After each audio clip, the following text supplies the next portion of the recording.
Everyone, இந்த பதிவில் நம்ம பார்க்க போற ஜெனரல் நாலேஜ் என்னன்னா, கொசுக்கள் இருக்கு இல்லையா, அந்த கொசுக்களை உணவாக உட்கொள்ளக்கூடிய ஒரு உயிரினம்னா நீங்க இந்த உயிரினத்தை சொல்லுவீங்க. தட்டாம்பூச்சிகள் தான் கொசுக்களை அதனுடைய உணவுகளாக உட்கொள்ளுது. பறக்கும் தன்மையுடைய ஒரு பாலூட்டி அப்படின்னா நீங்க இந்த பாலூட்டியை சொல்லுவீங்க. வௌவால்கள் தான் பறக்கும் தன்மையுடைய ஒரே ஒரு பாலூட்டி.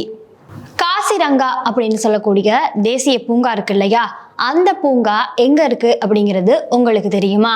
அசாம்ல தான் காசிரங்கா அப்படின்னு சொல்லக்கூடிய தேசிய பூங்கா அமைந்திருக்குது. பால் மற்றும் தயிர்ல இருக்கக்கூடிய அமிலம்னா நீங்க இந்த அமிலத்தை சொல்லுவீங்க. லக்டிக் அமிலம் தான் பால் மற்றும் தயிர்ல இருக்குது. கோள்கள்லே மிக குளிர்மையான கோள்னா நீங்க இந்த கோளை சொல்லுவீங்க.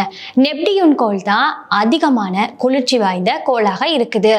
நம்முடைய முக அழகை மேலும் மெருகூற்றுவதற்காக வேண்டி பவுடர் போடுவோம் இல்லையா, அந்த பவுடரை கண்டுபிடித்த நாடு அப்படின்னா நீங்க இந்த நாடை சொல்லுவீங்க. இத்தாலியில தான் முதல் முறையாக முகத்தை அழகுபடுத்தக்கூடிய பவுடரை கண்டுபிடித்திருக்கிறாங்க. ஓகே கைஸ், இந்த பதிவில் உங்களுக்கு தெரியாத ஜெனரல் நாலேஜ் வித் ஆன்சர்ஸை தெரிஞ்சுக்கொண்டீங்க இல்லையா? இந்த பதிவை பற்றி நீங்கள் என்ன ஃபீல் பண்ணுறீங்க அப்படிங்கிறத மறந்துடாம கமெண்ட் பாக்ஸில் பின் பண்ணுங்க.